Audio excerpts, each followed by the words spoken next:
Setelah suami mengirim surat cerai, aku langsung memecat adik iparku sebagai manajer di perusahaan. Ibu mertua dan suamiku histeris berkata, "Kenapa kau pecat adikmu yang berprestasi itu?" Aku hanya tertawa dan menjawab, "Dia bukan keluargaku lagi." Kubuat mereka menyesal setelah mengkhianatiku. Karena sebelum ceritanya dimulai, silahkan tulis di kolom komentar dari daerah mana saja teman-teman yang menyimak cerita ini. Jangan lupa like dan subscribe agar channel ini bisa semakin berkembang dan bisa mempersembahkan cerita yang lebih menarik lagi. Suasana pagi di ruang kerja Direktur Utama terasa begitu tenang namun penuh dengan beban pekerjaan yang menumpuk. Najwa duduk tegak di balik meja besarnya, memeriksa lembar demi lembar laporan keuangan bulanan. Tangannya bergerak lincah membalik setiap halaman dokumen, sementara matanya menelusuri rentetan angka dengan ketelitian tingkat tinggi. Sebagai seorang pemimpin perusahaan, Najwa terbiasa menghadapi tekanan besar setiap harinya. Ia membangun usaha ini dari bawah dengan susah payah, mengorbankan waktu istirahat, tenaga fisik, dan seluruh pikirannya. Di tengah kesibukannya menganalisis margin keuntungan bulan ini, pintu ruangannya diketuk dari luar. Seorang asisten wanita masuk membawa sebuah amplop kertas yang tampak tebal. Asisten itu meletakkan amplop tersebut di atas meja Najwa dengan hati-hati dan menyampaikan pesan bahwa ada kurir yang baru saja mengantarkannya secara khusus. Najwa hanya mengangguk pelan dan meminta asistennya untuk kembali melanjutkan pekerjaannya di luar. Ruangan kembali sepi, menyisakan suara detik jam dinding yang terus berputar. Najwa menatap amplop berperekat kuat itu sejenak. Entah mengapa ada firasat yang tidak biasa menyelinap ke dalam benaknya, tetapi ia segera menepis keraguan tersebut. Dengan gerakan tangan yang tenang, ia merobek ujung amplop dan menarik keluar isinya. Sebuah dokumen resmi dengan stempel Pengadilan Agama kini berada dalam genggamannya. Najwa membaca baris demi baris tulisan yang tertera di sana. Itu adalah surat gugatan cerai. Nama penggugat yang tercetak jelas di kertas itu adalah Lucky, suaminya sendiri. Selama beberapa detik, Najwa hanya terdiam menatap deretan kalimat hukum tersebut. Matanya menelusuri alasan gugatan yang tertulis di sana. Alasan yang sepenuhnya direkayasa seolah-olah Najwa adalah sosok istri yang selalu mengabaikan keluarga demi mengejar ambisi karir. Anehnya, tidak ada satu tetes pun air mata yang jatuh membasahi pipinya. Tidak ada isak tangis kepedihan atau teriakan histeris penuh penolakan seperti yang mungkin diharapkan oleh Lucky. Najwa justru menyandarkan punggungnya ke kursi kerjanya dengan sebuah helaan napas yang terasa sangat melegakan. Ia sebenarnya sudah sangat lama mencium aroma pengkhianatan di dalam rumah tangganya. Perubahan sikap Lucky yang semakin dingin setiap harinya, alasan kerja lembur yang sama sekali tidak masuk akal, dan wangi parfum wanita lain yang sering menempel di kemeja suaminya sepulang kerja. Najwa sudah mengumpulkan berbagai informasi dalam diam dan ia sangat tahu tentang keberadaan Firda, wanita yang selama ini menjadi simpanan Lucky. Selama ini Najwa memilih untuk tetap bungkam bukan karena ia perempuan yang lemah, melainkan karena ia sedang menyusun rencana dan memastikan perusahaannya aman dari jangkauan suaminya. Ia membiarkan Lucky merasa menang dan berada di atas angin. Lucky tampaknya mengira bahwa dengan melayangkan surat cerai terlebih dahulu, ia bisa hidup bebas membangun rumah tangga baru bersama Firda sekaligus membawa pergi separuh dari seluruh kekayaan yang telah Najwa kumpulkan. Pemikiran sempit suaminya itu membuat Najwa tersenyum sinis di ruangannya yang sepi. Lucky benar-benar salah menilai sosok istri yang selama ini menopang hidupnya. Kesabaran Najwa sudah mencapai batas akhir. Ia mengangkat gagang telepon yang ada di sudut mejanya. Ia menekan nomor ekstensi bagian personalia dengan gerakan jari yang sangat mantap dan penuh penekanan. Tidak ada lagi waktu untuk menunda atau memberikan kesempatan kedua. Kedatangan surat gugatan cerai ini adalah tanda yang sah dimulainya sebuah pembersihan besar-besaran dalam hidup dan perusahaannya. Panggilan itu segera tersambung pada dering ketiga. "Halo, ini Najwa. Saya ingin Anda mengeluarkan surat pemecatan resmi untuk Fikri detik ini juga. Kosongkan ruang kerjanya, cabut semua hak akses keuangannya, dan pastikan dia keluar dari gedung perusahaan ini dalam waktu kurang dari 1 jam. Ucap Najwa dengan nada suara yang sangat dingin, tegas, dan tajam bak pedang. Terdengar suara kebingungan yang sangat jelas dari seberang telepon. Kepala bagian personalia terdiam sesaat. Lalu mencoba bertanya dengan sangat hati-hati karena seluruh kantor tahu bahwa Fikri adalah adik kandung dari suami sang direktur utama. Fikri menduduki jabatan manajer berkat campur tangan dan tekanan dari Lucky di masa lalu. Namun Najwa langsung memotong kalimat keraguan dari bawahannya tersebut. "Lakukan tepat seperti yang saya perintahkan tanpa ada pertanyaan lanjutan." Jangan berikan dia uang pesangon sepeser pun. Semua kerugian finansial yang dia buat selama menjadi manajer sudah lebih dari cukup untuk menggantikan haknya. Jika dia menolak, gunakan bantuan petugas keamanan. Ini adalah perintah mutlak dari saya, tambah Najwa sebelum meletakkan kembali gagang teleponnya. Sementara itu, di lantai bawah, Fikri sedang duduk dengan sangat santai di ruang istirahat khusus karyawan. Ia menyandarkan tubuhnya di sofa empuk sambil memegang cangkir minuman hangat. Suaranya terdengar paling keras di ruangan itu, menceritakan kehebatannya dalam memimpin proyek di depan beberapa karyawan baru yang hanya bisa tersenyum canggung. Fikri selalu membanggakan dirinya sebagai manajer teladan yang kehadirannya tak tergantikan oleh siapapun. Ia merasa memiliki kekuasaan mutlak di gedung ini karena kakaknya adalah suami dari pemilik perusahaan. Berbekal status tersebut, ia seringkali datang sangat terlambat sesuka hatinya, pulang lebih awal sebelum jam kerja usai, dan seenaknya memerintah karyawan divisi lain untuk mengerjakan tugas-tugas yang seharusnya menjadi tanggung jawabnya. Para karyawan selama ini hanya bisa menundukkan kepala dan mengiyakan segala permintaannya, karena mereka terlalu takut kehilangan pekerjaan jika berani melawan kehendak Fikri. Kalian semua harus tahu, kalau bukan karena masukan dan strategi dariku, proyek perluasan pasar bulan lalu pasti sudah gagal total. Lucky, kakak kandungku, selalu berpesan kepadaku kalau perusahaan ini sangat membutuhkan orang dengan pemikiran cerdas sepertiku untuk terus maju. Ucap Fikri dengan dada membusung bangga, menyombongkan kebohongan yang sudah ia rangkai berkali-kali. Saat ia sedang menikmati tatapan kagum paksa dari para pegawai baru tersebut, pintu ruang istirahat tiba-tiba terbuka lebar. Kepala bagian personalia melangkah masuk dengan raut wajah tegang, diikuti oleh 2 orang petugas keamanan berbadan tegap di belakangnya. Suasana ruangan yang tadinya penuh dengan bualannya mendadak berubah menjadi hening mencekam. Karyawan lain perlahan mundur, memberi jalan. Fikri menatap ketiga orang itu dengan dahi berkerut tajam, merasa sangat terganggu karena waktu pamer kekuasaannya disela begitu saja.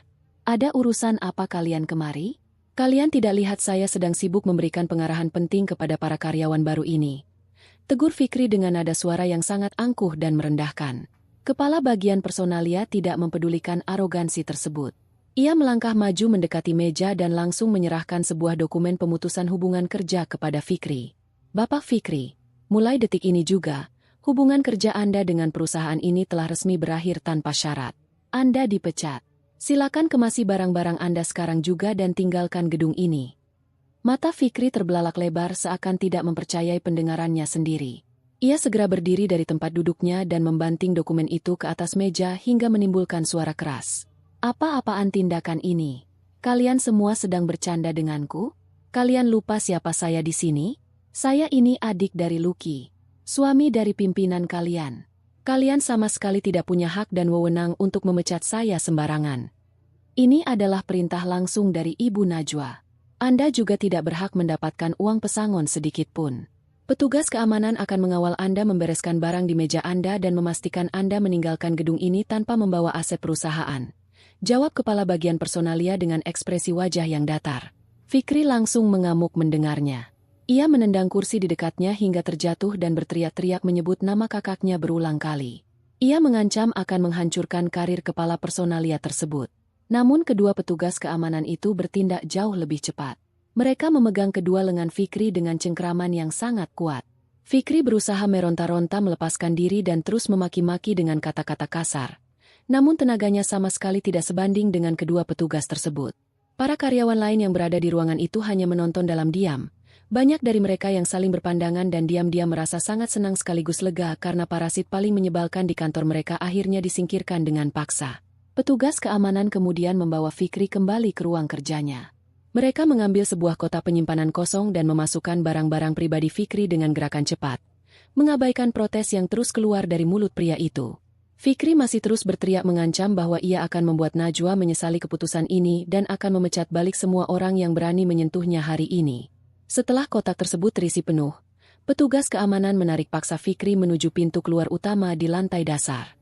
Sepanjang lorong yang dilaluinya, semua mata karyawan memandang ke arah Fikri yang diseret layaknya seorang penyusup. Rasa malu yang luar biasa mulai menjalar panas di wajahnya. Namun gengsi dan keangkuhannya jauh lebih besar. Sesampainya di luar area gedung, petugas keamanan meletakkan kotak itu di dekat jalanan. Fikri merapikan pakaiannya yang kusut berantakan sambil menatap tajam penuh dendam ke arah gedung tempatnya bekerja. Ia segera merogoh sakunya untuk mengambil telepon genggam. Ia harus segera menghubungi kakaknya dan melaporkan kejadian ini. Ia sangat yakin Lucky akan membereskan kekacauan ini dan menuntut Najwa untuk bersujud meminta maaf kepadanya. Fikri menekan nomor kontak kakaknya dengan jari yang gemetar menahan amarah yang meledak-ledak.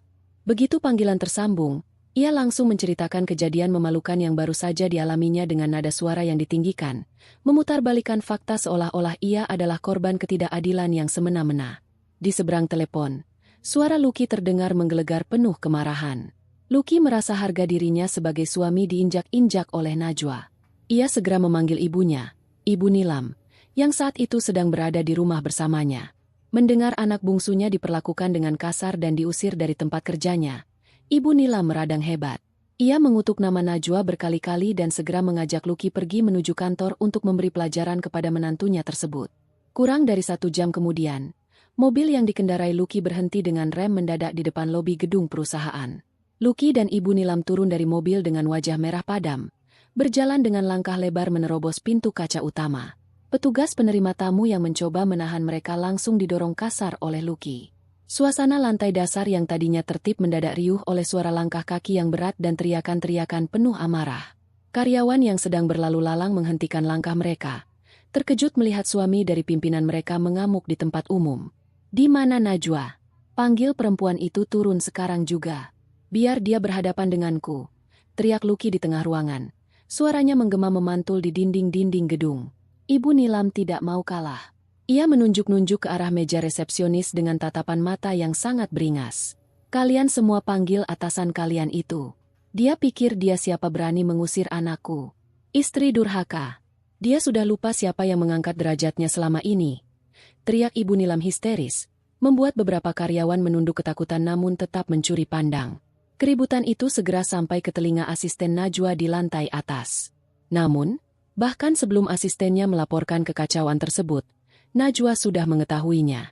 Ia memantau situasi dari layar kamera pengawas di ruangannya.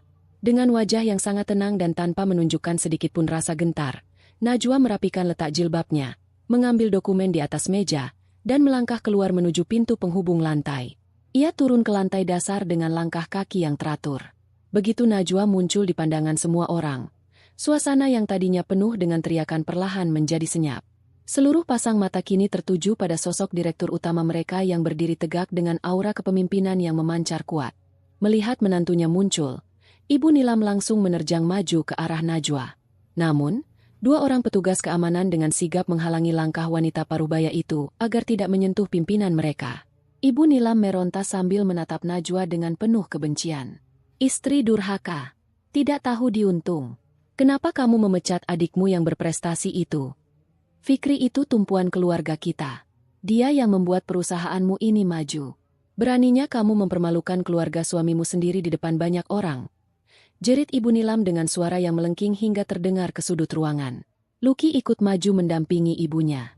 Ia membusungkan dadanya, mencoba menunjukkan dominasinya sebagai seorang suami di depan seluruh karyawan yang sedang menonton. "Kamu sudah gila, Najwa? Keputusan apa yang kamu buat ini? Fikri bekerja keras siang dan malam untuk proyekmu. Kamu memecatnya tanpa memberitahuku sama sekali. Kamu sama sekali tidak menghargaiku sebagai suamimu," bentak Lucky dengan jari telunjuk mengarah tepat ke wajah Najwa. Mendengar rentetan tuduhan tak berdasar tersebut, Najwa sama sekali tidak terlihat marah atau tersinggung. Sebaliknya, Najwa tertawa kecil. Suara tawanya terdengar sangat tenang, namun mengandung nada meremehkan yang amat sangat dalam.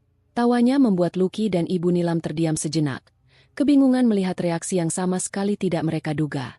Najwa menghentikan tawanya, menatap Lucky dan Ibu Nilam secara bergantian dengan pandangan yang sangat tajam dan mengintimidasi. "Berprestasi? Bekerja keras siang dan malam?" Najwa mengulangi kata-kata Lucky dengan nada mengejek. "Kalian berdua sepertinya hidup dalam hayalan yang kalian ciptakan sendiri. Fikri tidak pernah memberikan kontribusi apapun selain menghabiskan anggaran secara diam-diam dan merusak sistem kerja di sini. Dan untuk menjawab pertanyaan kalian berdua," Najwa menjeda kalimatnya, memastikan suaranya terdengar oleh semua orang di ruangan itu. "Dia bukan keluargaku lagi. Untuk apa aku membuang-buang uangku demi menggaji parasit di perusahaanku sendiri?" Kalimat itu meluncur begitu mulus dan tajam, membuat wajah Lucky berubah menjadi sangat pucat. Ibu Nilam terkesiap. Dadanya naik turun menahan amarah yang semakin memuncak mendengar anak kesayangannya disebut sebagai parasit. Jaga ucapanmu, Najwa. Dia itu adik suamimu. Darah daging keluarga ini. Berani-beraninya kamu berkata seperti itu. Najwa tidak merespons kemarahan mertuanya. Ia justru mengangkat tangan kanannya yang memegang sebuah dokumen. Dengan gerakan yang sangat santai, ia membuka lembaran demi lembaran dokumen tersebut. Suamiku? Keluarga ini? Najwa bertanya dengan nada retoris. Ia kemudian mengarahkan pandangannya lurus ke mata Lucky. Lucky, jangan berpura-pura menjadi pahlawan keluarga di sini. Bukankah 1 jam yang lalu, seorang kurir baru saja mengantarkan surat gugatan cerai darimu ke mejaku? Pernyataan Najwa bagaikan petir yang menyambar di siang bolong.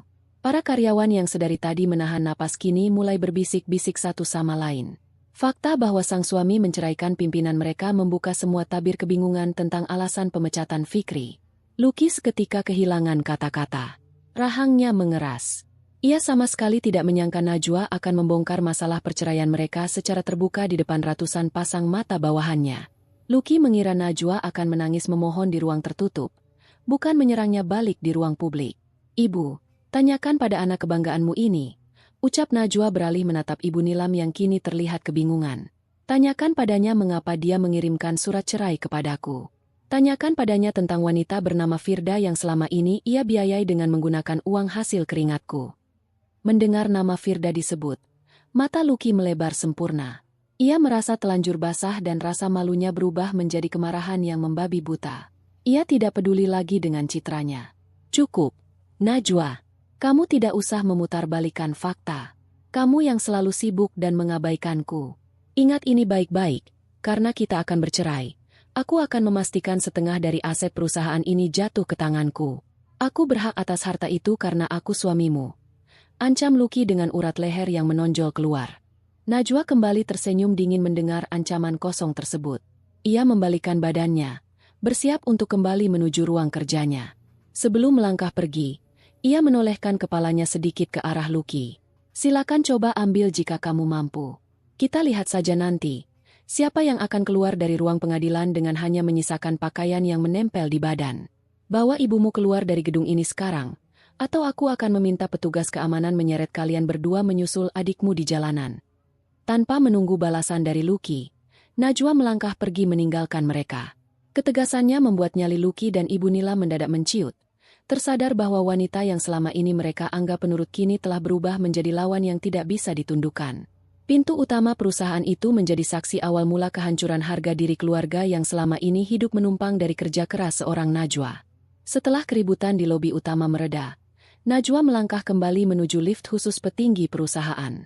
Pintu besi berlapis kaca itu menutup secara perlahan, membawanya naik menuju lantai paling atas tempat ruang kerjanya berada. Sepanjang perjalanan singkat di dalam kotak besi tersebut, pikiran Najwa melayang kembali ke masa-masa awal pernikahannya dengan Lucky. Dahulu, ia mengira bahwa Lucky adalah sosok pria yang bertanggung jawab dan mampu menjadi pendamping hidup yang sepadan. Namun, seiring berjalannya waktu, sifat asli pria itu mulai terlihat. Lucky lebih suka menghabiskan waktu menikmati hasil kerja keras Najwa daripada berusaha membangun karirnya sendiri. Puncak dari segala kekacauan ini adalah ketika Lucky memaksa Najwa untuk menerima Fikri bekerja di perusahaan dengan posisi yang sangat strategis. Sesampainya di ruang kerja, Najwa langsung mengunci pintu dari dalam. Ia berjalan menuju sebuah lukisan besar yang menempel di dinding ruangan. Di balik lukisan pemandangan alam tersebut, tersembunyi sebuah lemari besi baja yang hanya bisa dibuka dengan sidik jari dan sandi rahasia miliknya. Najwa meletakkan ibu jarinya pada pemindai, disusul dengan menekan kombinasi angka yang rumit. Pintu lemari besi itu terbuka dengan bunyi klik yang cukup keras. Dari dalam sana, Najwa mengeluarkan sebuah tumpukan dokumen tebal yang dijilid rapi. Dokumen tersebut adalah hasil pemeriksaan pembukuan secara menyeluruh yang ia perintahkan secara rahasia kepada sebuah tim pemeriksa keuangan beberapa bulan yang lalu. Najwa membawa tumpukan kertas itu ke atas meja kerjanya. Ia membalik halaman demi halaman yang berisi bukti nyata kebusukan Fikri selama menjabat sebagai manajer proyek. Selama ini, Fikri selalu membanggakan dirinya sebagai karyawan dengan deretan prestasi gemilang. Lucky dan Ibu Nilam selalu menggunakan alasan itu untuk menuntut berbagai fasilitas mewah dari Najwa. Namun, angka-angka di atas kertas ini menceritakan kisah yang sama sekali berbeda. Fikri tidak pernah mencetak prestasi apapun. Semua pekerjaan yang ia tangani selalu berakhir dengan pembengkakan biaya yang sangat tidak wajar. Fikri dengan sengaja membuat berbagai perusahaan pemasok barang palsu. Ia memalsukan tanda tangan persetujuan, memanipulasi nota pembelian, dan menggelembungkan harga bahan baku hingga 3 kali lipat dari harga pasar yang sebenarnya. Selisih uang dari kecurangan tersebut mengalir deras ke rekening pribadi Fikri. Najwa menatap deretan bukti kiriman uang yang dilampirkan oleh tim pemeriksa.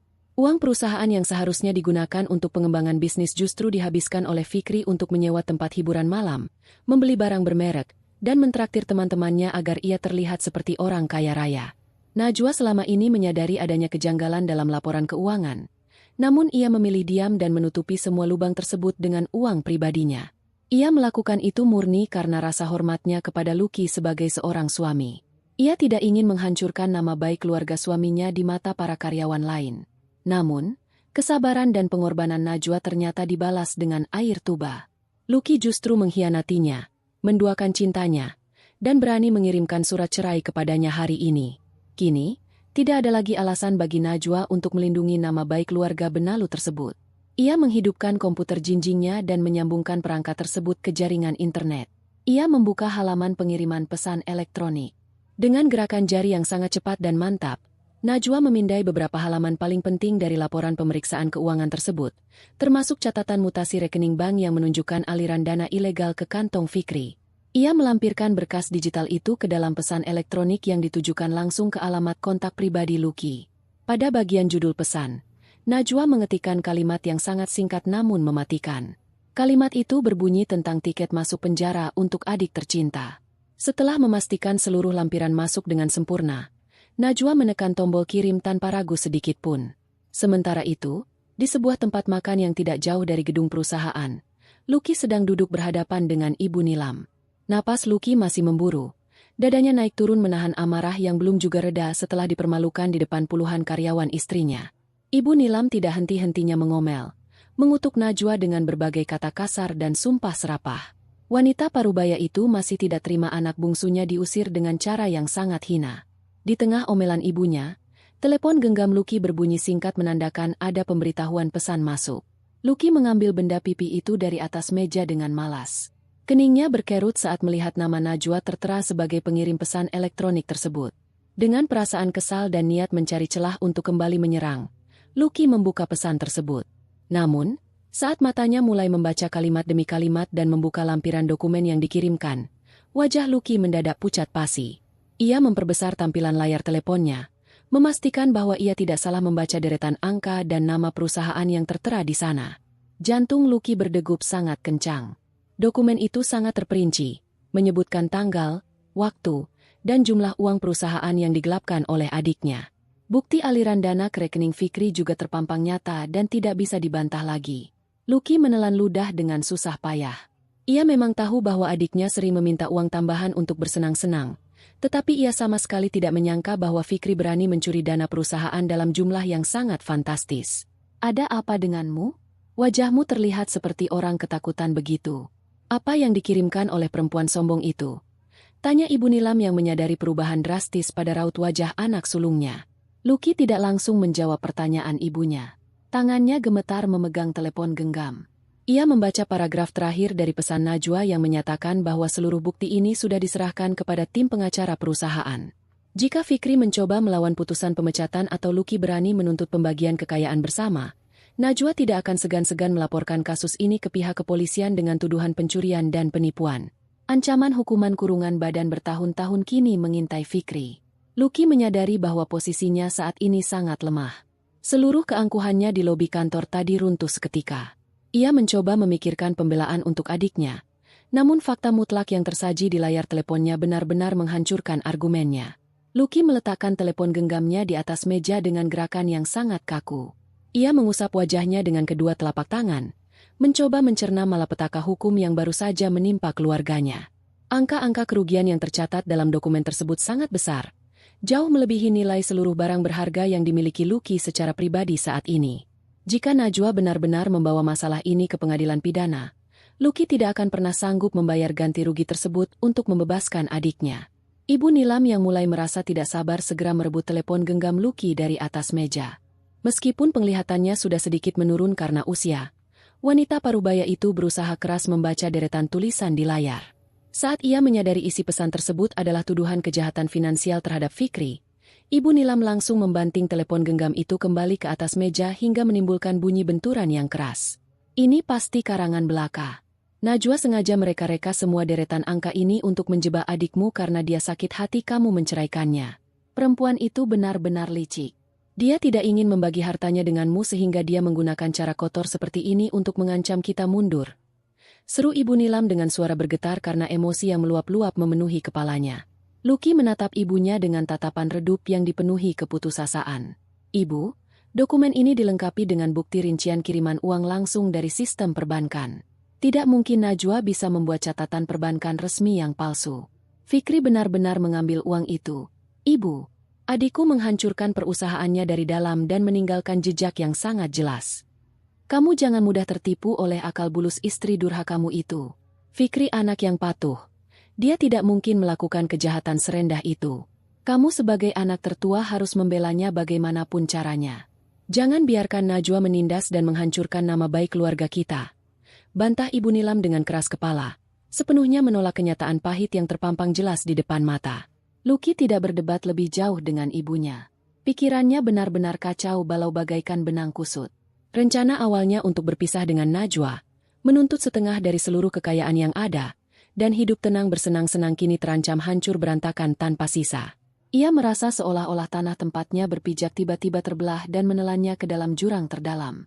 Alih-alih mendapatkan tumpukan kekayaan yang melimpah ruah, ia kini dihadapkan pada ancaman jerat hukum yang bisa membawa adik kandungnya merana di balik trali besi kapan saja Najwa menginginkannya. Luki sadar betul bahwa mantan istrinya itu tidak sedang menggertak kosong. Najwa adalah wanita yang penuh perhitungan tajam dan tidak pernah mengambil langkah menyerang tanpa amunisi yang mematikan. Di tengah kepanikan yang melumpuhkan akal sehatnya itu, Luki mendadak teringat pada janjinya untuk menemui Firda siang ini. Ia segera bangkit dari kursi tempatnya duduk, meninggalkan ibunya yang masih terus mengomel menyalahkan Najwa atas semua kejadian buruk yang menimpa hari itu. Di tempat yang berbeda, Firda sedang duduk manis menyilangkan kaki di sebuah sofa empuk yang berada di ruang tunggu sebuah pusat perbelanjaan barang mewah.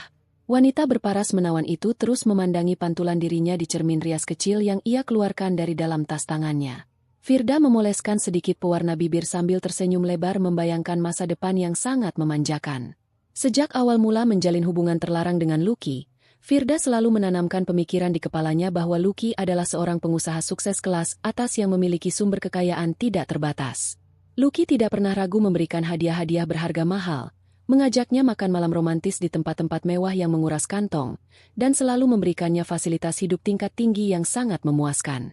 Ketika Luki mengabarkan melalui panggilan telepon bahwa ia akhirnya berani menekan Najwa dengan surat perpisahan pagi ini, hati Firda bersorak kegirangan bukan main. Ia mengira bahwa putusnya ikatan pernikahan itu akan membuat Luki berkuasa penuh atas seluruh harta yang dikumpulkan selama ini dan mereka bisa segera melangkah ke jenjang selanjutnya tanpa harus kucing-kucingan lagi. Tidak berselang lama kemudian, sosok Luki akhirnya muncul dari arah pintu kaca utama bangunan tersebut. Langkah kaki pria itu terlihat sedikit berat dan wajahnya tampak memancarkan kelelahan yang teramat sangat. Namun, Firda yang sudah terlanjur dikuasai oleh angan-angan kegembiraan dan keserakahan sama sekali tidak menyadari perubahan suasana hati yang melanda Luki. Ia segera berdiri dari duduknya dan menghampiri Luki dengan langkah kaki yang riang gembira.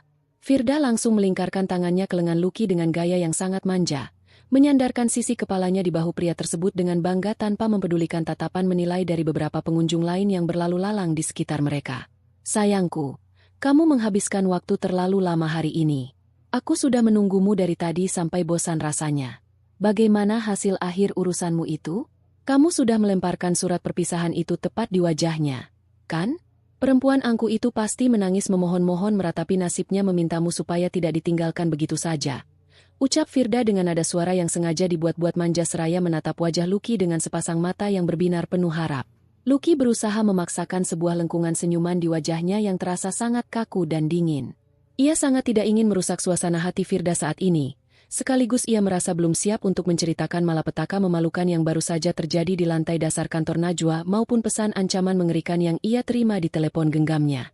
Gengsi dan kebanggaannya sebagai seorang pria yang selalu diagungkan oleh Firda terlalu tinggi untuk mengakui bahwa ia baru saja ditendang dan diinjak-injak harga dirinya. Semuanya sudah beres dan berjalan lancar. Kamu tidak perlu mencemaskan urusan itu lagi. Mulai sekarang kita hanya perlu memusatkan pikiran pada rencana kebahagiaan kita berdua ke depannya. Jawab Lucky dengan suara yang terdengar sedikit tertahan, mencoba sekuat tenaga menyembunyikan badai kepanikan yang masih terus berkecamuk di dalam rongga dadanya. Mendengar jawaban meyakinkan tersebut, wajah Firda semakin berseri-seri memancarkan kemenangan semu. Kalau memang begitu ceritanya, hari ini kita wajib merayakannya secara besar-besaran. Aku sudah berkeliling melihat-lihat beberapa barang keluaran musim terbaru di toko barang luar negeri yang ada di sudut sana. Ada sebuah tas tangan yang desainnya sangat memukau dan aku sangat yakin benda itu akan sangat menunjang penampilanku saat kita pergi berlibur bersama nanti. Ayo kita melangkah ke sana sekarang juga. Tanganku sudah gatal tidak sabar ingin segera membawanya pulang. Seru Firda dengan semangat menggebu-gebu seraya menarik paksa lengan Lucky berjalan menuju deretan pertokoan eksklusif yang memajang berbagai produk bernilai fantastis. Lucky hanya bisa melangkah pasrah mengikuti tarikan kuat dari Firda. Di dalam benaknya yang semrawut, ia mulai menghitung-hitung sisa batas pembayaran pada kartu perbankan yang ia miliki di dalam dompetnya.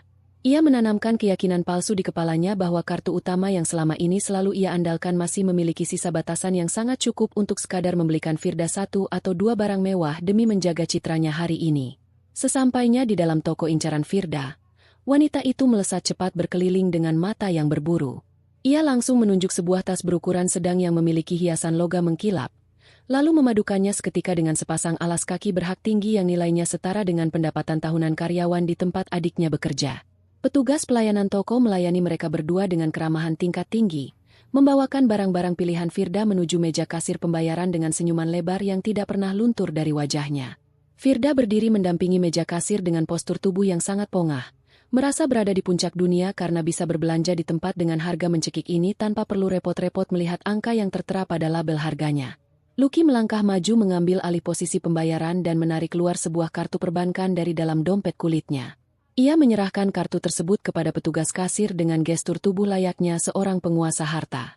Petugas kasir menerima benda pipi itu dengan sangat sopan, lalu segera memasukkannya ke dalam celah mesin pembaca pembayaran, dan meminta Lucky dengan ramah untuk menekan nomor sandi rahasia pelindungnya. Lucky menekan tombol-tombol angka dengan cepat dan menunggu mesin tersebut mengeluarkan selembar kertas bukti transaksi. Namun, alih-alih memuntahkan kertas persetujuan, mesin elektronik tersebut justru mengeluarkan bunyi peringatan yang cukup nyaring dan mengganggu pendengaran. Layar kecil pada bagian atas mesin itu menampilkan deretan pesan penolakan transaksi secara sepihak. Petugas kasir mengerutkan keningnya sejenak melihat pesan tersebut, lalu segera mencabut kartu itu dan mencoba membersihkan bagian pembaca datanya dengan selembar kain lembut. Mohon maaf atas ketidaknyamanan ini, Bapak. Sepertinya sedang ada sedikit gangguan sambungan jaringan atau mungkin masalah pembacaan perangkat pada kartu Anda. Boleh saya meminta izin untuk mencoba memasukkannya sekali lagi? Tanya petugas kasir dengan nada yang sangat menjaga perasaan pelanggannya. Lucky mengangguk singkat, mulai merasakan gelombang ketidaknyamanan merayap di tengkuknya karena Firda mulai menatapnya tajam dengan penuh tanda tanya. Petugas kasir kembali memasukkan kartu ke dalam mesin dan Lucky kembali menekan kombinasi angka rahasianya untuk kedua kalinya dengan sedikit keraguan. Mesin kembali memproses pengiriman data selama beberapa belas detik yang terasa berjalan sangat lambat bagai siksaan. Sekali lagi, bunyi peringatan kegagalan yang sama terdengar nyaring memecah keheningan di sudut toko tersebut. Layar kembali menunjukkan pesan mutlak bahwa transaksi tidak bisa diproses.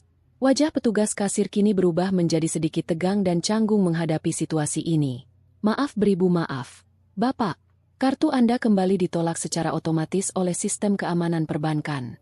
Keterangan rinci di layar kami menunjukkan bahwa akses transaksi kartu ini telah dibekukan secara paksa oleh pihak pemilik rekening utamanya hari ini. Apakah kiranya Bapak berkenan menggunakan metode pembayaran menggunakan kartu jenis lain atau ingin menyelesaikan transaksi ini menggunakan uang tunai? Tanya petugas kasir dengan suara yang dilirihkan namun tetap cukup jelas untuk menusuk telinga Firda yang kebetulan berdiri merapat tepat di sebelah Lucky. Mendengar penjelasan gamblang dari petugas kasir tersebut, wajah Lucky seketika berubah warna menahan rasa malu yang teramat sangat menyiksa. Ia langsung merebut kembali kartu perbankannya dari tangan petugas kasir dengan gerakan yang kasar dan terburu-buru. Butiran keringat dingin mulai bermunculan membasahi dahinya. Pada detik inilah ia baru menyadari satu kenyataan pahit yang sebelumnya benar-benar luput dari jangkauan pemikirannya yang dangkal. Kartu tanpa batas yang selama ini selalu ia gesek sesuka hati untuk membiayai segala kemewahan hidupnya dan memanjakan Firda adalah fasilitas yang terhubung langsung dengan rekening induk atas nama Najwa. Selama bertahun-tahun Najwa memang membiarkan Lucky menggunakan fasilitas tersebut tanpa pernah mempermasalahkannya. Namun hari ini, tepat setelah tantangan perpisahan itu dilayangkan dengan angkuh, Najwa bergerak sangat terukur dan efisien memutus total semua jalur perputaran uang yang menjadi urat nadi kehidupan Lucky. Coba tahan barangnya sebentar. Ini pasti murni kesalahan sistem dari pihak pusat layanan bank. Aku akan mencoba menggunakan kartuku yang satu lagi untuk menyelesaikannya. Ucap Lucky dengan getaran suara panik yang tidak bisa ia sembunyikan lagi. Ia mengobrak-abrik isi dompetnya, mengeluarkan pilihan kartu pembayaran cadangan lain dan menyerahkannya kembali kepada kasir dengan tangan gemetar. Kejadian memalukan yang sama persis kembali terulang di depan mata. Mesin kembali menjerit menolak transaksi dan layar terus menampilkan pesan pembekuan akun tanpa ampun. Lucky menggeledah setiap sudut dompetnya, mencoba peruntungan dengan kartu ketiga, dan hasilnya tetap nihil tidak berubah. Seluruh sumber pendanaannya telah dipenggal tanpa menyisakan celah sedikit pun. Firda yang sejak tadi hanya dia mengamati rentetan kegagalan tersebut kini mulai kehilangan akal sehat dan batas kesabarannya. Wajah cerianya yang tadi bersinar kini berubah menjadi sangat kaku, masam, dan penuh dengan luapan kekecewaan. Harga dirinya sebagai seorang wanita yang selalu menuntut kesempurnaan ikut tercoreng habis-habisan melihat pria yang ia banggakan terlihat sangat kebingungan dan tidak berdaya sama sekali di hadapan pekerja toko barang mewah. Ada masalah apa sebenarnya ini semua? Lucky, kenapa sama sekali tidak ada satupun dari deretan kartumu itu yang bisa digunakan untuk membayar? Kamu selalu berkoar-koar bahwa kamu adalah pria penguasa harta. Tapi menyodorkan bayaran untuk barang sekecil ini saja kamu ditolak mentah-mentah berkali-kali. Kamu sengaja ingin meruntuhkan harga diriku di depan orang-orang ini. Desis Firda dengan nada suara rendah namun syarat akan tekanan amarah yang meledak. Sama sekali tidak mempedulikan kenyataan bahwa pelayan toko kini sedang mengawasi pertengkaran mereka berdua dengan tatapan iba bercampur keheranan. Sayang, aku mohon tolong tenangkan dirimu sedikit saja. Ini pasti hanyalah kesalahan teknis sementara dari bagian pemeliharaan bank. Aku berjanji akan segera menghubungi mereka untuk mengurus kekacauan ini secepatnya. Bagaimana kalau kita tunda saja dulu acara belanjanya hari ini? Besok kita pasti akan kembali lagi ke tempat ini dan melunasinya. Bujuk Lucky seraya berusaha meraih pergelangan tangan Firda untuk mengajaknya segera menyingkir keluar dari tempat terkutuk tersebut. Namun Firda dengan gerakan cepat menepis kasar sentuhan tangan Lucky dari kulitnya. Rasa malu yang menumpuk di dadanya sudah mencapai batas yang tidak tertahankan lagi. Besok katamu, kamu dengan gampangnya menyuruhku membatalkan barang-barang yang sudah kupilih dengan susah payah ini? Kamu dengar sendiri bukan apa yang dikatakan oleh petugas kasir tadi secara jelas. Aksesmu dibekukan langsung oleh pemilik utama. Jangan berani-beraninya kamu mengatakan bahwa selama ini semua uang yang kamu taburkan untuk memanjakanku murni berasal dari kantong istrimu itu. Kamu ini sebenarnya sama sekali tidak punya kemampuan menghasilkan uang sendiri. Teriak Firda lepas kendali tanpa lagi mempedulikan aturan kesopanan di tempat umum. Suara melengking Firda yang keras bergema membuat beberapa pelanggan kelas atas lain yang berada di dalam ruangan toko sontak menolehkan kepala mereka. Lucky merasa tubuhnya seperti ditelanjangi di tengah keramaian pengunjung. Tanpa berpikir panjang lagi, ia menarik paksa lengan Firda dengan cengkraman kuat dan menyeret tubuh wanita itu keluar dari dalam bangunan pertokoan mewah tersebut dengan langkah yang setengah berlari menghindari tatapan tajam orang-orang. Sepanjang lorong bangunan yang megah itu, Firda tidak henti-hentinya mengomel panjang pendek dan terus meronta-ronta berusaha melepaskan diri dari tarikan Lucky. Sesampainya mereka di pelataran area parkir kendaraan yang sepi pengunjung, Firda akhirnya berhasil menyentakkan tangannya hingga terlepas. Ia berdiri berhadapan menatap pria di depannya dengan pandangan mata yang memancarkan rasa jijik dan luapan amarah yang luar biasa. Kamu benar-benar pria pembohong kelas kakap. Kamu selalu menjanjikan kehidupan serba mewah tanpa batas setelah kamu berhasil membuang istrimu.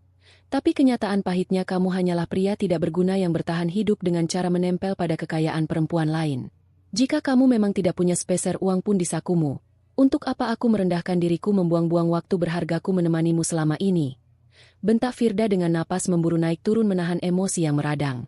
Lucky berusaha mati-matian menenangkan wanita simpanannya itu, mengobrol berbagai janji manis bahwa ia pasti akan segera mendapatkan hak separuh kekayaan dari nilai perusahaan istrinya sesaat setelah sidang pengadilan menjatuhkan putusan. Ia memohon dengan sangat agar Firda bersedia sedikit bersabar dan tetap bertahan mendampinginya melewati masa krisis ini. Namun Firda sama sekali bukanlah tipe wanita pemaaf yang bersedia mempertaruhkan masa mudanya hanya berlandaskan pada rangkaian janji manis tanpa jaminan bukti nyata di depan mata. Firda mendengus keras membuang muka, membalikkan badannya dengan cepat, dan melangkah pergi begitu saja meninggalkan Lucky berdiri mematung sendirian di bawah terik matahari pelataran parkir yang menyengat kulit. Lucky hanya bisa menatap punggung Firda yang perlahan menjauh dan menghilang dari pandangan matanya. Cita-citanya untuk merajut kehidupan baru yang bebas dan membahagiakan bersama wanita impiannya hancur berkeping-keping dalam hitungan jam. Di titik nadir inilah Lucky baru benar-benar terbangun dan menyadari bahwa tanpa keberadaan Najwa yang selalu menyokongnya di belakang layar, ia sama sekali bukanlah siapa-siapa di dunia ini. Ia hanyalah cangkang kosong yang selama bertahun-tahun berlindung aman di bawah bayang-bayang perlindungan dan kesuksesan seorang istri, dan kini bayangan pelindung itu telah sepenuhnya ditarik mundur, membiarkannya terbakar hangus oleh kenyataan hidup yang sangat menyakitkan. Matahari bersinar sangat terik saat Lucky mengemudikan kendaraannya meninggalkan pelataran parkir pusat perbelanjaan tersebut. Tangannya mencengkeram kemudi dengan sangat erat hingga buku-buku jarinya memutih, melampiaskan seluruh rasa frustrasi dan harga diri yang hancur berkeping-keping. Penolakan dari Firda terus terngiang di telinganya, berputar-putar seperti kaset rusak yang menyiksa isi kepalanya. Lucky melajukan mobilnya membelah jalanan dengan kecepatan tinggi, mengabaikan rambu lalu lintas dan umpatan dari pengendara lain yang merasa terganggu. Tujuannya saat ini hanyalah satu, yaitu pulang ke rumah megahnya untuk mendinginkan kepala, merencanakan langkah hukum selanjutnya untuk membalas dendam kepada Najwa, dan menenangkan ibunya yang pasti masih dikuasai amarah. Lucky sangat yakin bahwa rumah mewah yang selama ini ia tinggali bersama Najwa adalah harta bersama yang tidak mungkin bisa diambil begitu saja. Ia merasa berhak penuh atas bangunan tersebut karena ia berstatus sebagai kepala keluarga. Namun, pemandangan yang menyambutnya saat ia membelokkan kendaraannya memasuki jalanan kawasan perumahan elit tersebut sungguh jauh dari bayangannya. Dari kejauhan, Lucky bisa melihat kerumunan kecil di depan pintu pagar besi tinggi rumahnya. Laju kendaraannya seketika melambat. Jantungnya kembali berdegup kencang saat matanya menangkap keberadaan tumpukan koper besar, puluhan kardus yang diikat tali, dan berbagai barang pribadi milik ibu dan adiknya yang teronggok begitu saja di atas trotoar luar pagar. Di samping tumpukan barang-barang tersebut, Ibu Nilam berdiri dengan wajah memerah, berteriak-teriak sambil menunjuk-nunjuk ke arah beberapa orang pria berbadan tegap berseragam gelap yang menjaga ketat pintu gerbang yang terkunci rapat.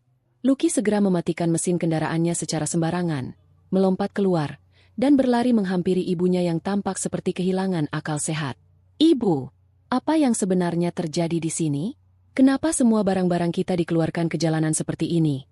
Tanya Lucky dengan napas tersengal-sengal, menatap tumpukan pakaian, sepatu, dan perabotan kecil yang kini berserakan tidak beraturan di bawah terik matahari. Ibu Nilam langsung mencengkeram lengan baju Lucky begitu melihat anak sulungnya datang. Air mata kemarahan mengalir deras membasahi pipi wanita parubaya itu yang sudah mulai keriput. "Lucky, akhirnya kamu datang juga. Lihat apa yang dilakukan istri durhakamu itu. Dia mengirim preman-preman ini untuk mengusir ibu dari rumah anak ibu sendiri. Mereka mengeluarkan paksa semua barang-barang ibu dan juga barang-barang Fikri tanpa belas kasihan. Kamu harus bertindak. Lucky, usir mereka semua dari properti milik kita ini sekarang juga." Jerit Ibu Nilam histeris. Suaranya terdengar serak karena terlalu lama berteriak memprotes ketidakadilan yang ia rasakan. Mendengar aduan ibunya, emosi Lucky kembali mendidih. Ia membusungkan dada, melangkah maju mendekati pagar besi, dan bersiap untuk menghajar salah satu pria berbadan tegap tersebut.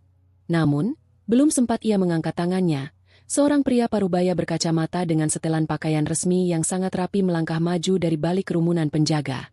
Pria itu menatap Lucky dengan tatapan datar yang sangat tenang, lalu membuka sebuah map tebal yang dibawanya. Pria itu adalah ketua tim penasihat hukum dari perusahaan yang dipimpin oleh Najwa. Ia berdeham pelan, memastikan suaranya terdengar jelas mengatasi keributan yang dibuat oleh Ibu Nilam. "Selamat siang, Bapak Lucky. Saya berada di sini atas perintah resmi dari klien saya, Ibu Najwa. Mulai detik ini, Anda beserta seluruh anggota keluarga Anda dilarang keras untuk melangkahkan kaki melewati batas pagar rumah ini.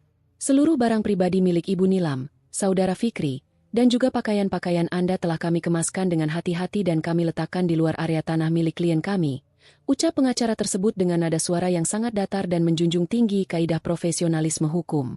Lucky tertawa sumbang, sebuah tawa yang dipaksakan untuk menutupi kepanikan yang mulai merayapi tengkuknya. "Anda ini pengacara macam apa? Anda tidak tahu hukum negara ini? Ini adalah rumah tempat saya tinggal bersama istri saya. Bangunan ini adalah harta bersama yang didapatkan selama masa pernikahan. Kalian sama sekali tidak memiliki wewenang untuk mengusir saya sebagai suami yang sah. Saya bisa melaporkan tindakan kalian ini sebagai perbuatan tidak menyenangkan dan pengrusakan. Ancam Lucky dengan urat leher yang kembali menonjol.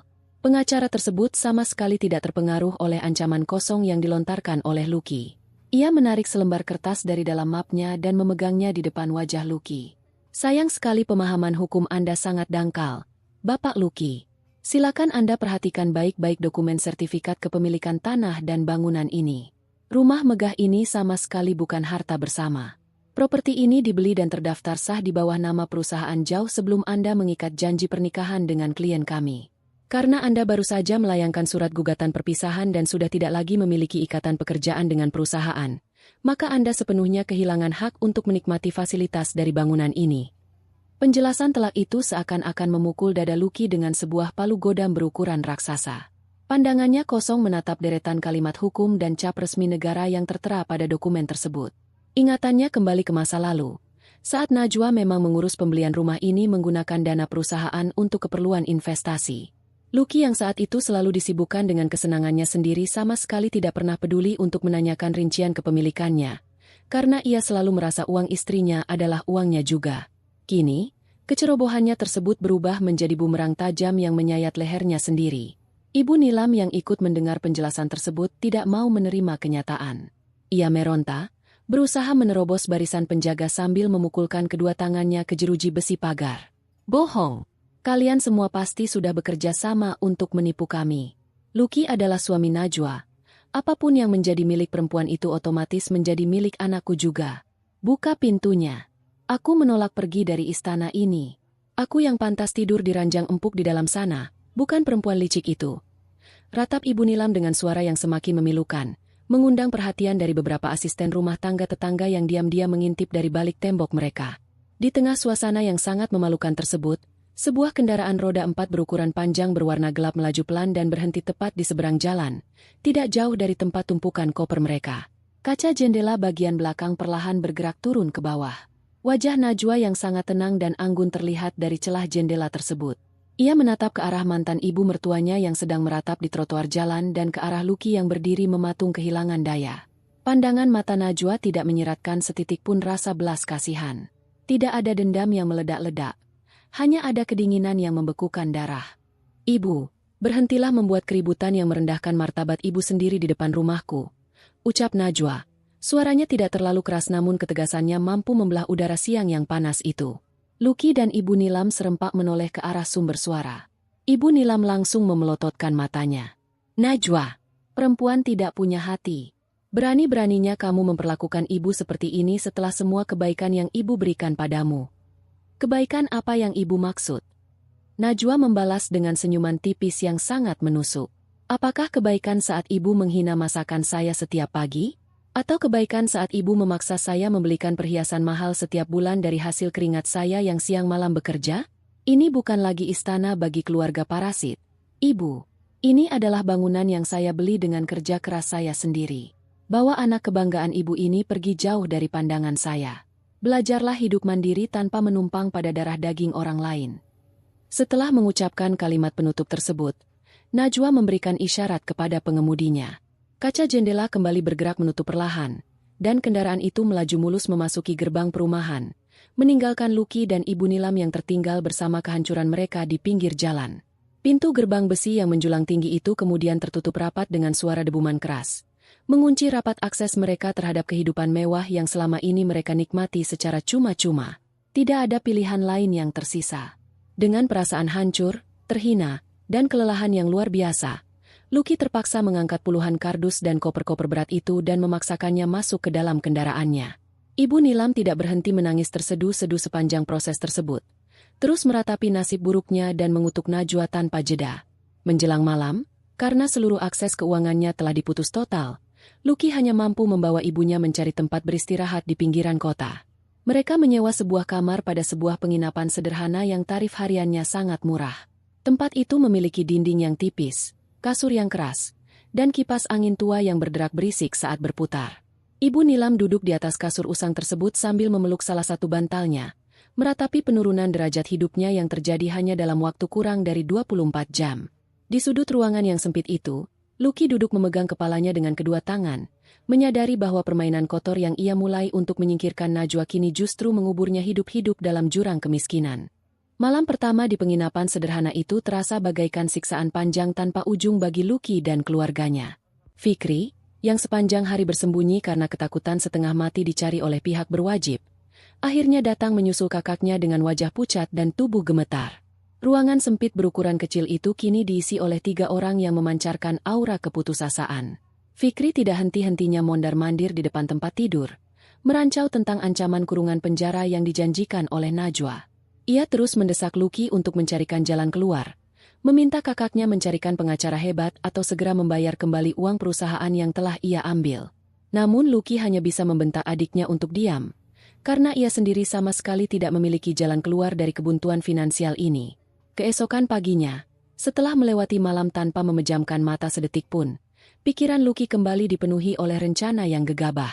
Ambisi dan kesombongannya kembali menutupi akal sehatnya. Ia memutar otak memikirkan cara untuk mendapatkan uang tunai dalam jumlah besar secepat mungkin. Ia membutuhkan uang untuk menyewa pengacara hebat guna memenangkan persidangan pembagian harta nanti. Ia juga membutuhkan dana segar untuk mencegah adiknya dijebloskan ke dalam tahanan. Dan yang paling utama, ia ingin membuktikan kepada Firda bahwa dirinya bukanlah pria miskin yang tidak berguna. Dalam kondisi terdesak tersebut, Lucky mengambil keputusan paling fatal dalam hidupnya. Ia mengajak Fikri pergi menemui seorang pemberi pinjaman berbunga tinggi yang beroperasi di wilayah gelap pinggiran kota. Seseorang yang dikenal kejam menagih janji dan tidak segan menggunakan kekerasan fisik jika terjadi penunggakan. Mereka tiba di sebuah bangunan tertutup yang dijaga oleh beberapa pria berwajah sangar. Lucky, dengan sisa-sisa gaya angkuhnya yang ia paksakan, duduk berhadapan dengan sang pemodal. Lucky menceritakan bahwa ia sedang dalam proses perpisahan dengan seorang direktur utama sebuah perusahaan besar dan menjanjikan pengembalian berkali lipat dari bagian kekayaan yang akan segera ia menangkan di pengadilan. Ia bahkan menjaminkan bukti surat bukti kepemilikan kendaraan roda 4-nya sebagai jaminan awal. Sang pemberi pinjaman yang cerdik itu hanya tersenyum miring melihat keputusasaan di mata Lucky. Ia menyodorkan setumpuk lembaran perjanjian dengan syarat bunga harian yang mencekik leher. Tanpa membaca dengan teliti dan didorong oleh kebutaan akan uang instan, Lucky dan Fikri menandatangani dokumen tersebut. Hari itu, mereka membawa pulang segepok uang tunai, merasa lega sesaat tanpa menyadari bahwa mereka baru saja mengikat tali gantung di leher mereka sendiri. Sementara kedua kakak beradik itu merayakan uang pinjaman yang mereka anggap sebagai jalan keluar, Najwa menjalani hari-harinya dengan sangat produktif dan elegan. Perusahaannya berjalan jauh lebih stabil setelah benalu di dalamnya dibuang bersih. Siang itu, Najwa memiliki janji temu makan siang dengan salah satu klien penting di sebuah restoran mewah berbintang 5 yang terletak di pusat kota. Najwa hadir mengenakan setelan pakaian kerja yang sangat rapi, memancarkan kecerdasan dan wibawa yang membuat setiap mata yang melihatnya merasa segan. Setelah pertemuan bisnisnya selesai dan sang klien berpamitan, Najwa memutuskan untuk duduk sejenak menikmati hidangan penutup yang disajikan di atas meja. Secara tidak sengaja, sudut mata Najwa menangkap sebuah pemandangan yang sangat menarik. Di meja yang berada tidak jauh dari tempatnya duduk, terlihat Firda sedang duduk sendirian. Wanita simpanan mantan suaminya itu tampak sedang menikmati makanan mahal dari uang hasil pemberian orang lain, menyilangkan kakinya dengan gaya yang selalu ia anggap paling menawan di seluruh dunia. Sejenak, Najwa menimbang-nimbang apakah ia harus mengabaikannya saja. Namun, otak cemerlang Najwa dengan cepat menyusun sebuah strategi kecil. Ini adalah kesempatan yang terlalu bagus untuk dilewatkan jika ia ingin menghancurkan mental Lucky sepenuhnya dari berbagai sisi. Dengan langkah yang tenang dan suara sepatu hak tinggi yang mengetuk lantai pualam secara teratur, Najwa berjalan mendekati meja tempat Firda duduk. Firda yang sedang asyik memainkan telepon genggamnya mendongak ketika menyadari ada seseorang yang berdiri menjulang di depan mejanya. Senyuman di wajah Firda langsung luntur seketika berganti dengan tatapan permusuhan saat mengenali wajah Najwa. Ia memperbaiki posisi duduknya, berusaha menampilkan ketegaran semu di hadapan wanita sah yang selalu ia cemburui diam-diam. Ada keperluan apa Anda mendatangi meja saya? Jika Anda datang ke sini untuk melabrak saya dan memohon agar saya mengembalikan Lucky kepada Anda datang ke orang yang salah. Pria itu sendiri yang memilih saya, bukan saya yang memaksanya. Ucap Firda dengan nada suara yang ditinggikan, mencoba memancing perhatian pengunjung lain agar Najwa merasa malu. Najwa sama sekali tidak terpancing. Ia menarik kursi di hadapan Firda dan duduk dengan gerakan yang sangat berkelas, mengabaikan tatapan sinis wanita di depannya. Ia mencondongkan tubuhnya sedikit ke depan, Menatap sepasang mata Firda dengan senyuman yang sangat tenang namun mengandung misteri yang mengerikan. Memohon agar kamu mengembalikan Lucky. Najwa mengulangi kalimat Firda dengan nada lembut. Kamu sungguh memiliki tingkat kepercayaan diri yang patut dikagumi. Firda, aku justru datang ke sini untuk mengucapkan rasa terima kasih yang sebesar-besarnya kepadamu. Dahi Firda berkerut dalam, merasa kebingungan dengan arah pembicaraan ini. Ia sudah menyiapkan mental untuk saling adu mulut. Namun ketenangan Najwa justru membuatnya merasa terancam. Terima kasih untuk apa? Jangan bermain teka-teki denganku. Ketusnya tidak sabar. Terima kasih karena kamu sudah dengan sukarela mengambil tempat sampah yang memang sudah lama ingin aku buang dari dalam rumahku. Jawab Najwa dengan suara yang sangat pelan namun terdengar sangat tajam di telinga Firda. Aku hanya merasa sedikit kasihan melihatmu duduk sendirian di sini. Lucky pasti berjanji akan membelikanmu bumi dan isinya, bukan? Pria itu memang sangat pandai merangkai kata manis. Tapi, sebagai sesama wanita, aku merasa berkewajiban memberikan satu informasi kecil agar kamu tidak membuang masa mudamu secara sia-sia. Firda menelan ludah. Firasat buruk mulai menjalar di dadanya saat mengingat kejadian kartu yang dibekukan kemarin siang. Apa maksud perkataanmu itu? Lucky akan segera memenangkan persidangan dan membagi kekayaanmu denganku. Jangan mencoba menakut-nakutiku karena kamu takut jatuh miskin. Najwa tertawa pelan. Kekayaan? Harta yang mana yang kamu maksudkan? Firda, apakah kamu belum menyadari kenyataan yang sebenarnya? Seluruh rumah, kendaraan, dan uang yang selama ini Lucky pamerkan kepadamu adalah milik perusahaanku. Perjanjian pranikah kami mengikat semua itu dengan sangat ketat. Lucky tidak memiliki sepeser pun uang di namanya sendiri. Jika kamu bersamanya hanya karena berharap dia akan menjadi pria bergelimang harta setelah perpisahan ini, maka dengarkan baik-baik peringatanku. Saat ini, pria yang kamu puja-puja itu sedang menumpuk hutang berbunga tinggi hanya untuk menutupi gaya hidupnya. Mata Firda melebar sempurna. Napasnya tertahan mendengar kenyataan yang dilontarkan Najwa. Kamu berbohong. Kamu hanya cemburu. Silakan buktikan sendiri. Minta dia membelikanmu barang mewah hari ini tanpa menggunakan uang tunai hasil pinjaman yang cepat habis. Jika kamu tetap bersikeras bersamanya demi mengharapkan kemewahan finansial, kamu sama saja sedang memeluk batu nisan. Pria itu tidak memiliki masa depan selain tumpukan kewajiban membayar dan ancaman hukum yang menjerat adik kandungnya. Nikmatilah sisa waktumu bersamanya, sebelum para penagih pinjaman mulai mengetuk pintumu juga. Setelah membisikkan kalimat pamungkas yang mematikan itu, Najwa berdiri dari duduknya, merapikan pakaiannya, dan melangkah pergi meninggalkan restoran dengan keanggunan yang tidak tergoyahkan. Di belakangnya, Firda duduk mematung dengan wajah memucat. Selera makannya hilang seketika. Perkataan Najwa yang sangat meyakinkan meruntuhkan seluruh sisa keyakinan Firda terhadap janji manis Lucky. Benih keraguan yang tertanam kemarin kini tumbuh menjadi kepanikan yang nyata. Firda sadar bahwa ia harus segera menyusun rencana untuk melarikan diri sebelum ia ikut terseret dalam kehancuran pria yang ternyata tidak memiliki apa-apa tersebut. Peringatan Najwa bekerja dengan sangat sempurna, memutuskan rantai terakhir yang mengikat Lucky pada satu-satunya hal yang tersisa dalam hidupnya. Hari yang paling ditunggu-tunggu sekaligus paling menegangkan akhirnya tiba. Matahari pagi bersinar menembus kaca jendela gedung pengadilan agama yang berdiri kokoh di tengah kota. Bangunan peradilan itu sudah dipenuhi oleh banyak orang yang memiliki urusan masing-masing. Namun bagi Lucky, hari ini adalah hari penentuan nasibnya. Ia melangkah turun dari kendaraannya dengan dada membusung dan dagu terangkat tinggi. Berkat uang tunai dalam jumlah besar yang ia dapatkan dari peminjam berbunga tinggi beberapa hari yang lalu, Lucky berhasil menyewa seorang penasihat hukum yang cukup ternama. Ia juga mengenakan setelan pakaian resmi yang baru saja ia beli untuk menunjukkan kepada semua orang bahwa ia masih memiliki harga diri dan kekayaan. Di belakangnya, Fikri berjalan mengekor dengan langkah yang tidak kalah angkuhnya. Fikri sengaja ikut datang ke pengadilan hari ini dengan harapan bisa segera merayakan kemenangan kakaknya dan mendapatkan bagian dari harta rampasan untuk menyelesaikan masalah hukumnya sendiri di perusahaan. Tidak berselang lama, sebuah kendaraan berukuran besar yang sangat mewah berhenti tepat di depan anak tangga utama gedung pengadilan. Pintu kendaraan itu terbuka, dan Najwa melangkah keluar dengan keanggunan yang tidak tertandingi. Ia mengenakan setelan pakaian kerja yang sangat rapi dipadukan dengan balutan hijab yang disematkan secara sempurna, memancarkan aura kepemimpinan seorang direktur utama yang tidak mudah digoyahkan oleh badai apapun. Najwa didampingi oleh ketua tim penasihat hukum perusahaannya yang berjalan tepat di sampingnya sambil membawa sebuah tas kerja berisi tumpukan dokumen penting.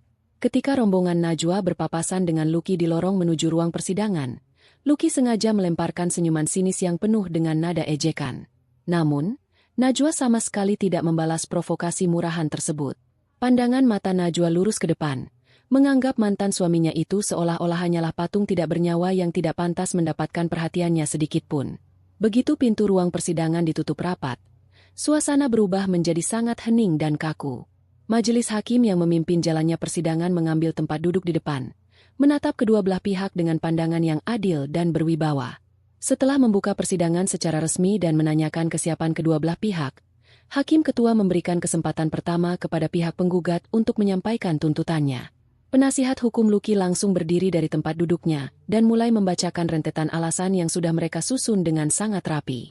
Penasihat hukum tersebut menyatakan bahwa Najwa adalah seorang istri yang terlalu sibuk mengejar ambisi duniawi, sering mengabaikan kewajibannya untuk melayani suami di rumah, dan tidak pernah memberikan ketenangan batin kepada Lucky. Berdasarkan alasan yang dibuat-buat tersebut, pihak Lucky secara meyakinkan menuntut pembagian harta kekayaan sebesar 50% dari seluruh aset yang ada, termasuk kepemilikan saham perusahaan utama, rumah tempat tinggal mereka sebelumnya, dan seluruh kendaraan yang dibeli selama masa pernikahan berlangsung.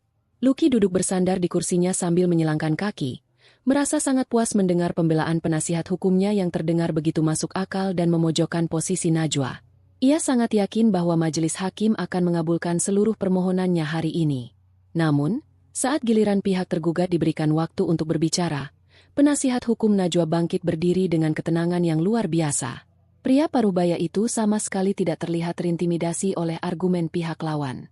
Ia membuka tas kerjanya dan mengeluarkan sebuah map tebal berisi dokumen asli yang telah dilegalisasi oleh lembaga hukum terkait. Dengan suara yang lantang dan artikulasi yang sangat jelas, penasihat hukum Najwa mulai mematahkan seluruh tuntutan Lucky satu persatu tanpa menyisakan ruang untuk bernapas. Hal pertama yang diserahkan kepada majelis hakim adalah dokumen perjanjian pemisahan harta kekayaan yang dibuat dan ditandatangani oleh Lucky dan Najwa sebelum mereka mengikat janji pernikahan dahulu.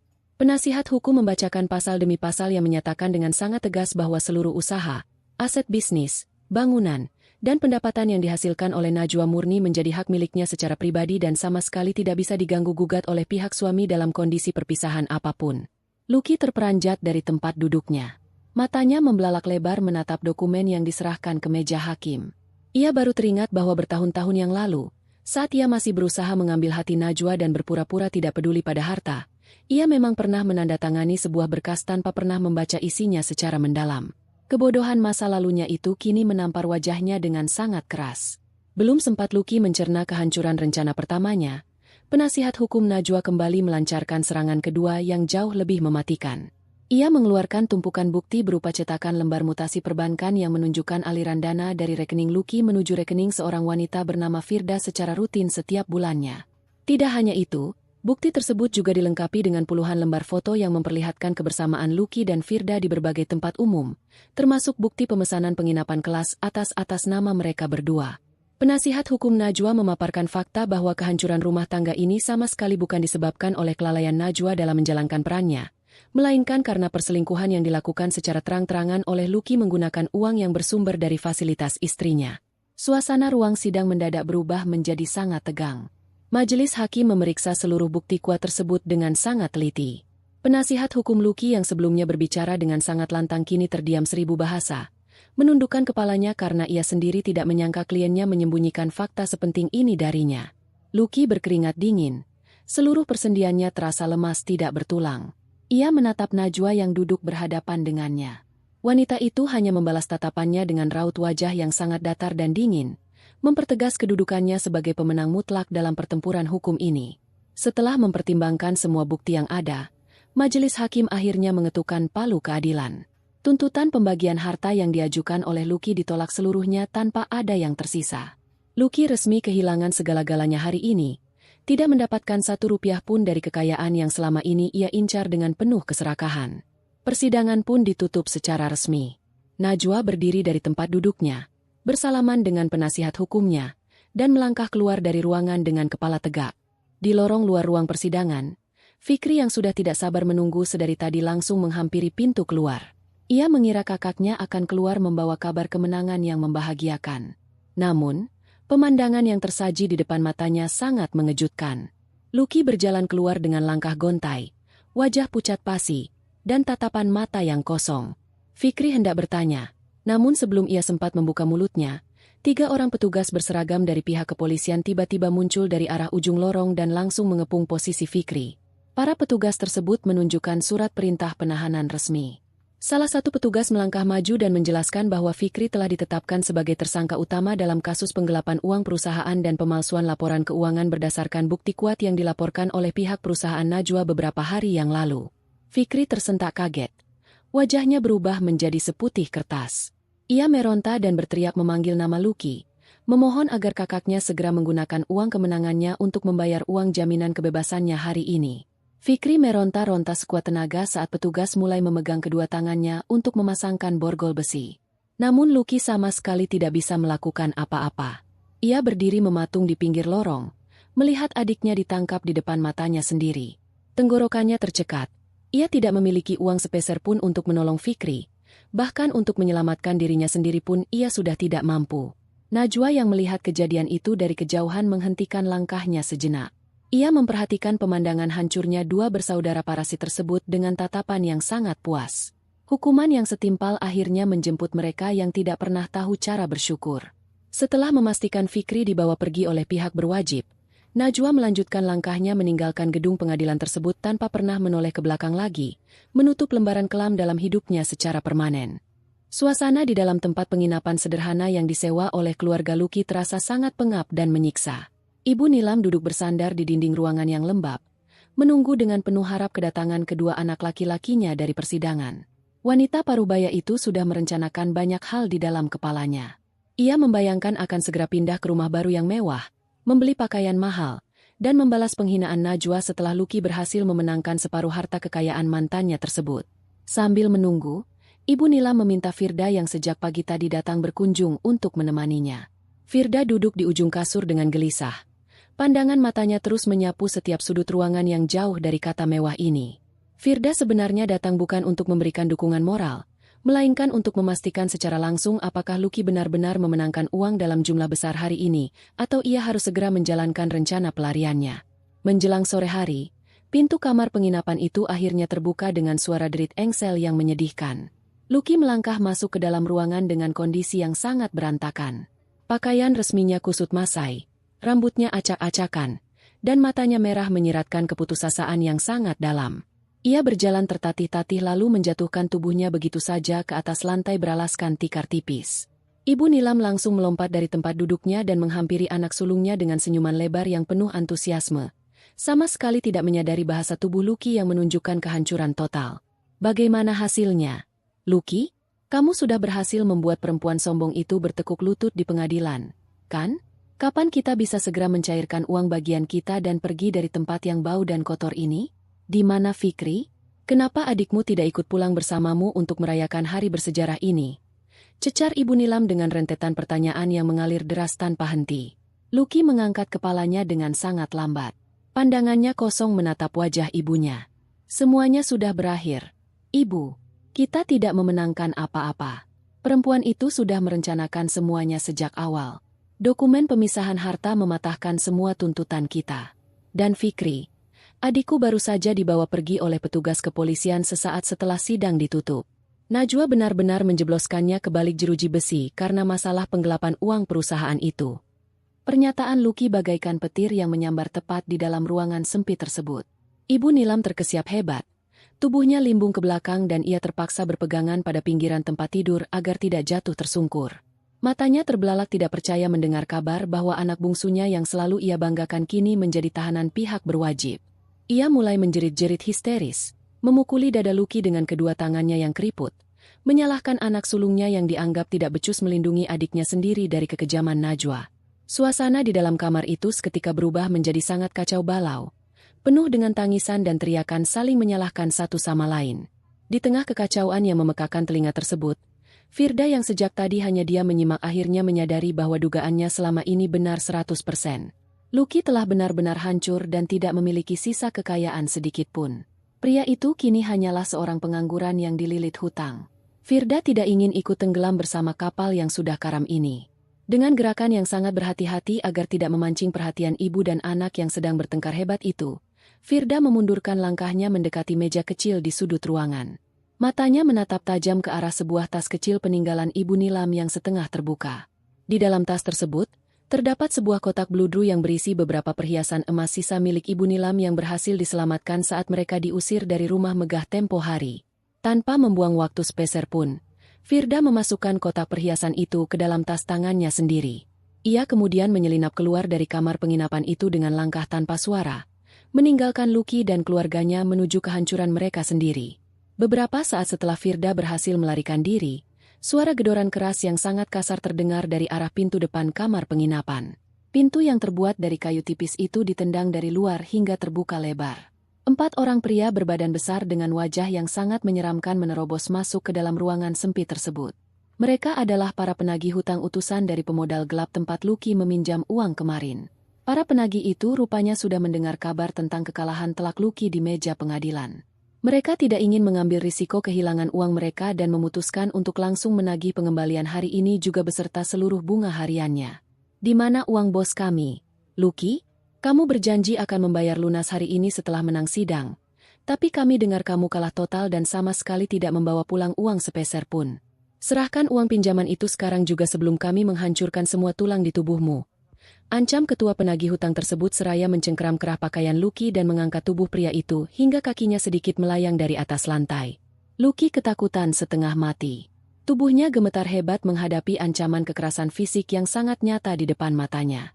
Ia memohon dengan suara bergetar agar diberikan tambahan waktu beberapa hari untuk mencari uang pengganti. Namun para penagih hutang itu sama sekali tidak memiliki belas kasihan. Mereka melemparkan tubuh Lucky ke dinding dengan sangat keras hingga pria itu meringis kesakitan memegangi punggungnya. Melihat nyawa anaknya terancam, Ibu Nilam merangkak maju memohon ampun, mencoba menyerahkan kotak perhiasan emas miliknya sebagai jaminan sementara. Namun saat wanita tua itu membongkar isi tasnya, ia mendapati bahwa kotak perhiasannya telah lenyap tidak berbekas. Ia baru menyadari bahwa Firda telah menghilang bersamaan dengan sisa harta terakhir yang mereka miliki. Kenyataan pahit itu membuat Ibu Nilam hampir pingsan karena terguncang. Para penagih hutang yang merasa dipermainkan semakin marah, mereka mengacak-acak seluruh isi ruangan, mengambil paksa telepon genggam, jam tangan, dan barang berharga apapun yang tersisa pada diri Lucky, lalu memberikan batas waktu akhir hingga esok pagi sebelum mereka kembali melakukan tindakan yang lebih kejam. Setelah para penagih hutang itu pergi meninggalkan ruangan yang kini hancur berantakan, Ibu Nilam menangis terseduh-seduh di atas lantai. Kesombongan dan keangkuhan yang selalu ia pelihara selama ini akhirnya runtuh tidak bersisa. Ia menyadari bahwa satu-satunya jalan keluar dari penderitaan ini hanyalah belas kasihan dari mantan menantunya. Tanpa mempedulikan rasa malu, Ibu Nilam bangkit berdiri dan berlari keluar menuju jalanan. Ia menumpang kendaraan umum termurah dengan sisa uang recehan di sakunya, menuju gedung perusahaan tempat Najwa bertahta.